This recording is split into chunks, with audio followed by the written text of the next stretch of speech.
During this initial reporting period for 1964, major portions of the Manned Spacecraft Center were completed at Clear Lake, some 20 miles southeast of Houston. On February 20th, the first of several mass moves began the transfer of personnel and equipment from 15 leased facilities in the Houston area.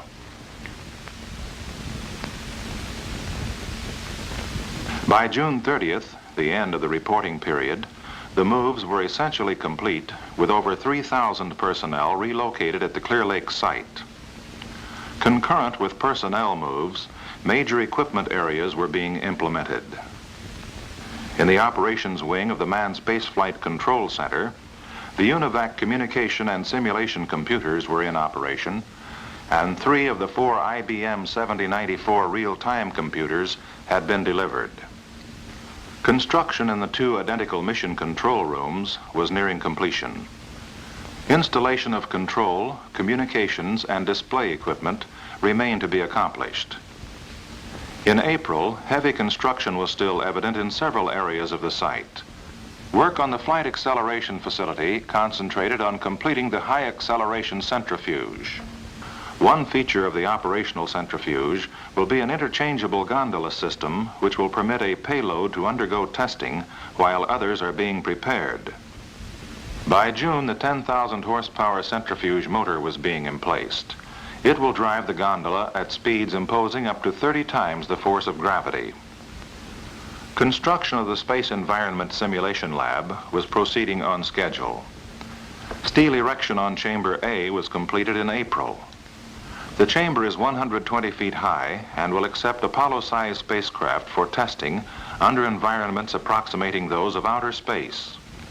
Chamber B will be used for training flight crews and developing environmental control and survival systems. Both chambers will be capable of producing a vacuum equivalent to that found about 75 miles above the Earth's surface. In the flight simulation building, prefabricated exposed aggregate facing panels were being erected. The building will house spacecraft simulation and mock-up equipment for flight crew training.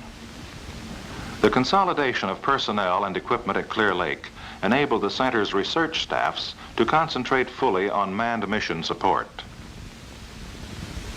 Throughout the center, engineering, development, and support skills were applied to such tasks as flight equipment testing. Vibration studies were conducted on the Apollo Boilerplate 22 service module to determine resonant frequencies, mode shapes, and damping characteristics. The results of the tests will help to analyze data acquired during actual flight test. An air-supported vehicle was designed and built at the Manned Spacecraft Center for testing 1/2 scale Apollo docking hardware designs. The vehicle simulates the yaw freedom that will be encountered in docking maneuvers.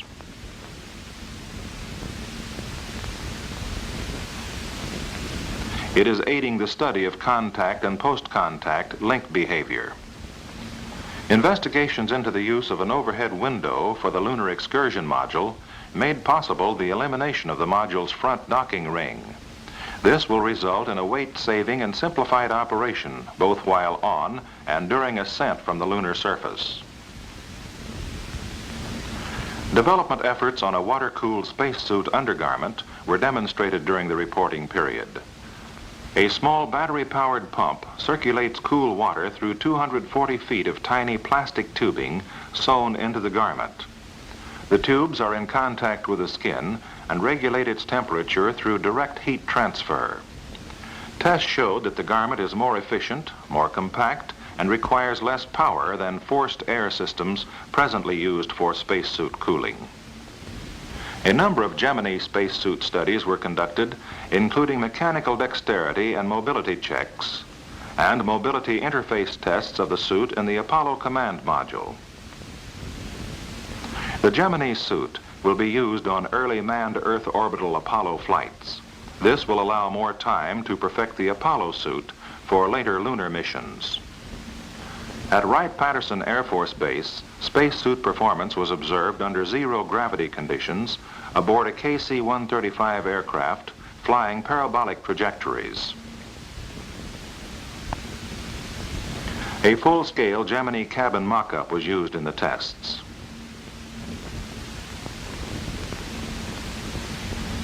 The successful use of a full-scale maneuverable parasail was demonstrated over Galveston Bay in late May. Radio control was used to steer the parasail and an unmanned Gemini boilerplate spacecraft to a predetermined landing point. The parasail system is being developed for possible Gemini recovery application. Parasail tests were also conducted at Fort Hood, Texas, using a 1/3 scale model of the Gemini spacecraft. The model was carried aloft by helicopter and released at 10,000 feet.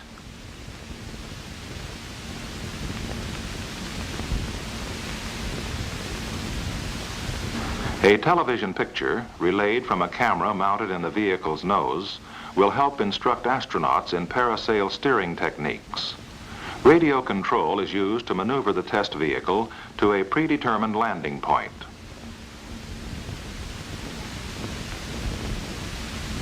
Techniques for water recovery of the Gemini spacecraft were studied, and tests to determine the best methods of astronaut egress from the Gemini spacecraft were conducted in a test tank and on the open sea. Prototype flotation devices for Gemini astronauts were designed, tested, and evaluated. Both undersuit air bladders and more conventional life preserver designs are under consideration. Speed and the necessity to maneuver precisely and quickly are sensations and functions familiar to both astronaut and race driver. In each case, similar physical and mental reactions are involved. To determine the physiological effects of these stresses, Daytona Speedway drivers were instrumented to record their heart action, respiration, and temperature. Telemetry equipment was placed next to the drivers.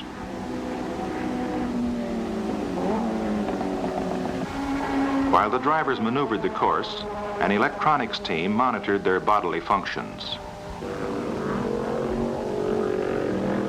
The results are presently under study. On February 3rd, the Gemini and Apollo Flight Crew Office received 14 new members. This brought the total number of astronauts to 29. Formal classroom instruction for the new astronauts lasted through mid-June and included science and technology courses basic to their new spaceflight profession.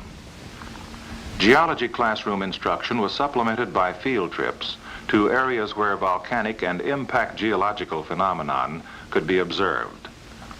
The trips were designed to equip the astronauts with the knowledge needed to conduct basic investigations of the lunar surface and to select the most meaningful samples of lunar composition. The samples will aid in determining the origin of the moon and the Earth-Moon system.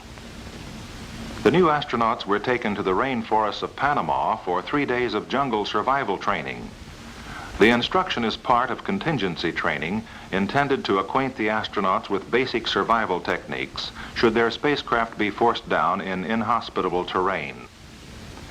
In addition to helicopter training to familiarize them with the sensations of flight in the Lunar Excursion Module, astronauts are required to maintain flight readiness in high-performance aircraft such as the T-38 supersonic jet trainer.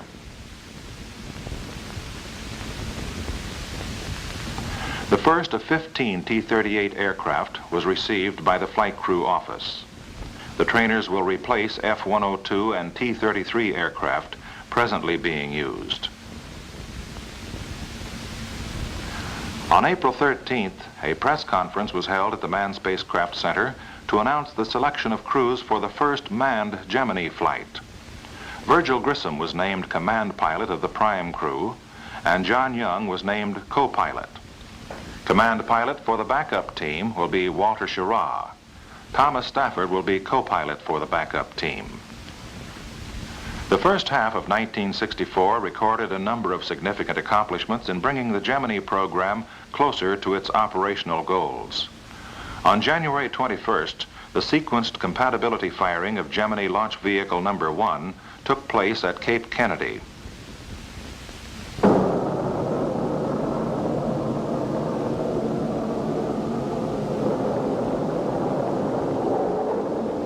vehicle's 2 stages were mounted in a side-by-side configuration and were fired in series, each for a duration of 30 seconds.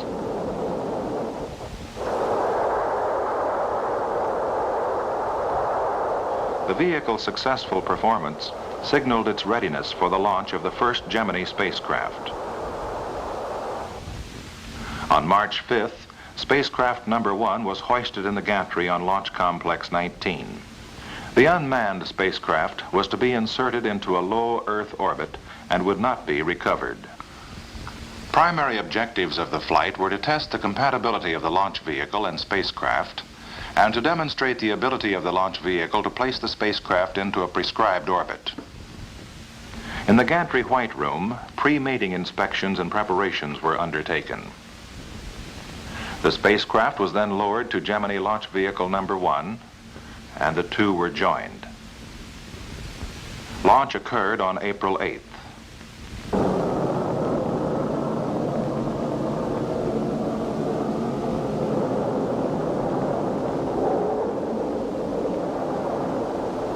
All test objectives were met. The launch vehicle and spacecraft systems performed within the tolerances required for manned flight.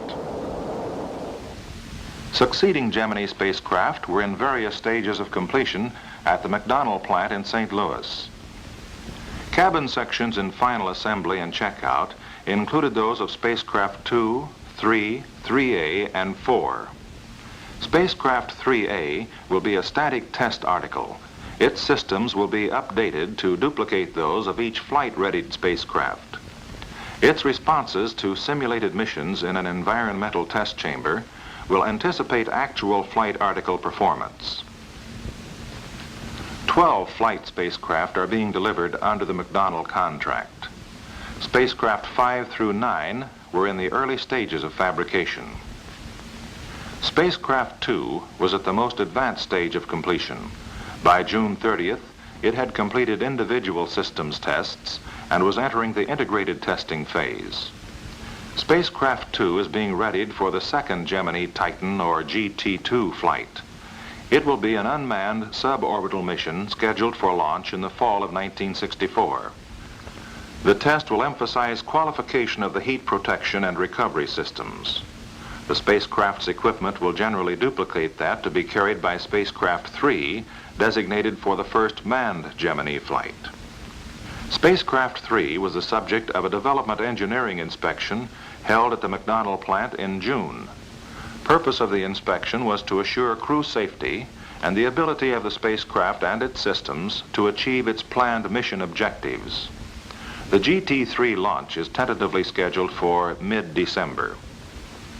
Following their selection, the GT3 crews began intensive flight preparation, including simulated flight training in the Gemini mission simulator at the McDonnell plant. The simulator's computers are programmed with launch, orbit, and re-entry information from which realistic mission modes are constructed. Failures can be programmed into the computers or inserted manually to test astronaut judgments and reactions. Engineering events during the reporting period included a heat test of the Gemini adapter cooling system. To determine that the cooling system would dissipate heat generated during launch, McDonnell engineers subjected the adapter and cooling system structures to heat of over 500 degrees Fahrenheit.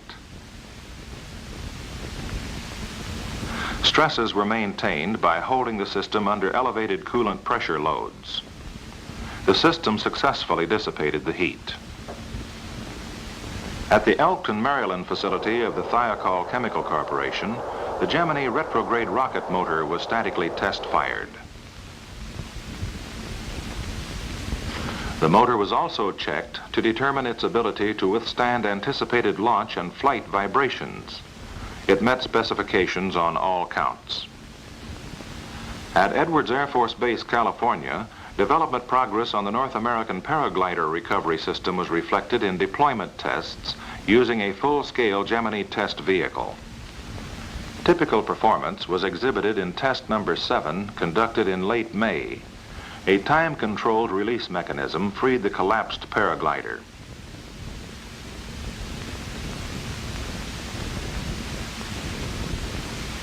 The structure remained attached to the vehicle for 22 seconds to reduce opening shock. It was then allowed to fully distend. While problems in extraction and inflation have been overcome, difficulties still exist in the structure's tendency to go into a flat spin. Corrective measures are being investigated. At Martin, Baltimore, systems verification tests were completed on Gemini launch vehicle number 2. The vehicle is the second of 15 modified Air Force Titan II vehicles to be procured for the Gemini program. It was airlifted to Cape Kennedy in late June. By the end of the reporting period, launch vehicle number 3 had begun pre-launch and pre-orbital test programs in the vertical test facility. Launch vehicle number 4 was undergoing airborne systems installation and checkout in the horizontal assembly area. Significant progress was recorded in the Agena program. At the Lockheed Missiles and Space Company, Sunnyvale, California, the aft rack assembly for the first Gemini Agena vehicle was delivered. The Gemini target vehicle is a basic Air Force Agena D, which will be modified with docking hardware, additional engine restart capability, a secondary propulsion system, and specialized communication systems. The first completed vehicle was accepted by the Air Force on April 1st. The first 6 months of 1964 recorded rapid progress in all areas of the Apollo program. At the White Sands Missile Range, preparations were underway for a test of the Apollo launch escape system. The system was required to propel the unmanned Boilerplate 12 command module away from the launch vehicle under conditions of high dynamic pressure in the transonic speed range.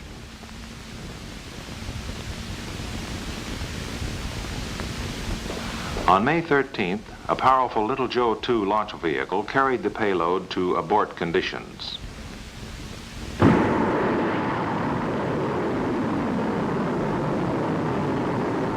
Special photographic techniques recorded the test.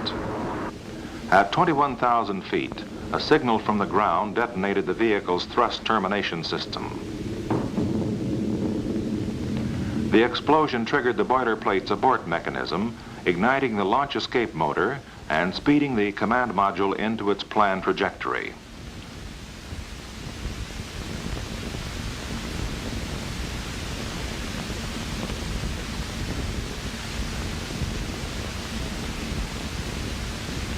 "40 seconds after the abort signal was given, the launch escape system was jettisoned.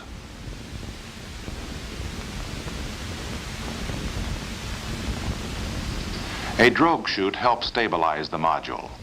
However, when the drogue chute was released, unexpected oscillations forced the main parachute risers over a sharp edge of the upper deck superstructure, causing one of the risers to sever.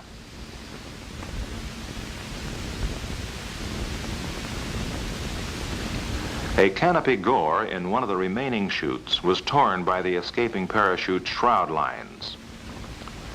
The damaged chute remained inflated and helped land the command module within impact tolerances safe for man.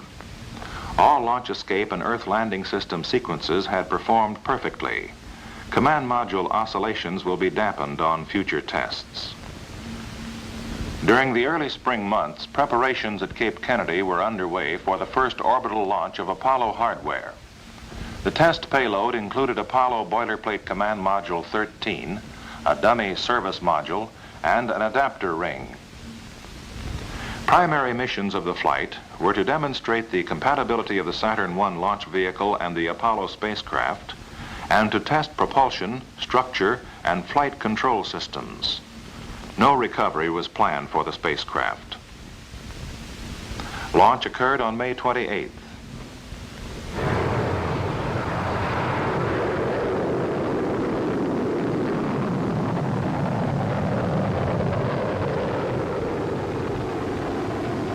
Despite the unscheduled shutdown of a first stage engine 21 seconds before planned first stage cutoff, the Saturn's guidance system successfully helped steer the second stage of the Saturn vehicle and the attached Apollo boilerplate into the programmed orbit.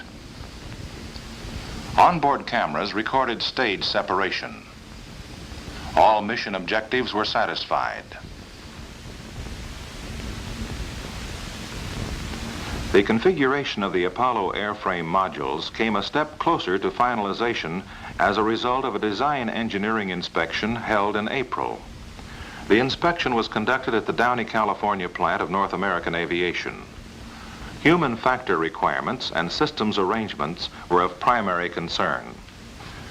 Requested changes will be incorporated into the mock-ups for a second inspection to be held later in the year. In the manufacturing areas at Downey, work progressed on airframes number 6 and 9.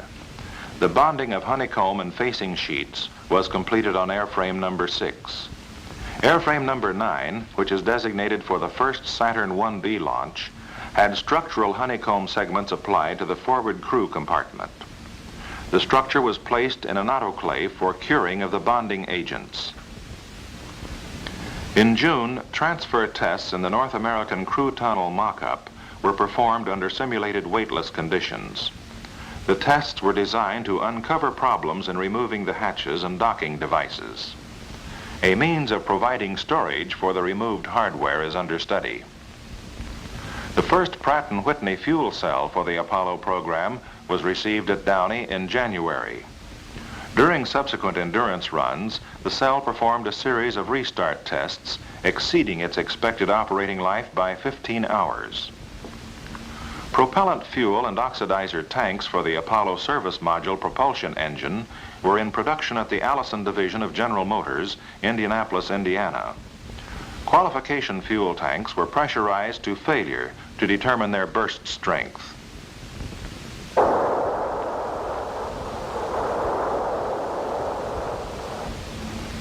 Fuel tanks must be capable of withstanding 360 pounds per square inch pressure. The first qualifying test model of the service propulsion engine was completed at Aerojet General in January. The engine underwent its first development tests at the company's Sacramento facility and in a high-altitude chamber at the Arnold Engineering and Development Center, Tullahoma, Tennessee. The engine developed higher nozzle temperatures than were expected. The Columbium titanium nozzle extension is being redesigned to withstand temperatures of 2,000 degrees Fahrenheit.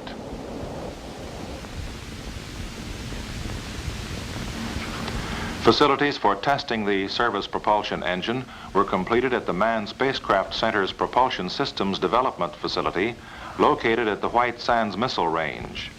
Test engines will be checked out and mated to other service module components in the 2 static test stands. At Daytona, Florida, the first of 10 ACE, or Acceptance Checkout Equipment units, were in final assembly and test by General Electric. The first multiple unit computer program test complex will be delivered to North American's Downey plant in August. In late March, the first mock-up review of the 22-foot high lunar excursion module was held at the Grumman plant, Bethpage, Long Island. Purpose of the review was to establish a design freeze for a second mock-up review scheduled later in the year. Studies of access, mobility, and visibility were conducted with a space-suited subject performing functional tasks. The mock-up will be periodically updated to reflect technological advances and refinements in mission concept. One of the major development hurdles in the LEM program is that of perfecting a hypergolic lunar descent engine that can be throttled. One design is being perfected by Space Technology Labs, which began engine tests at their San Juan Capistrano facility.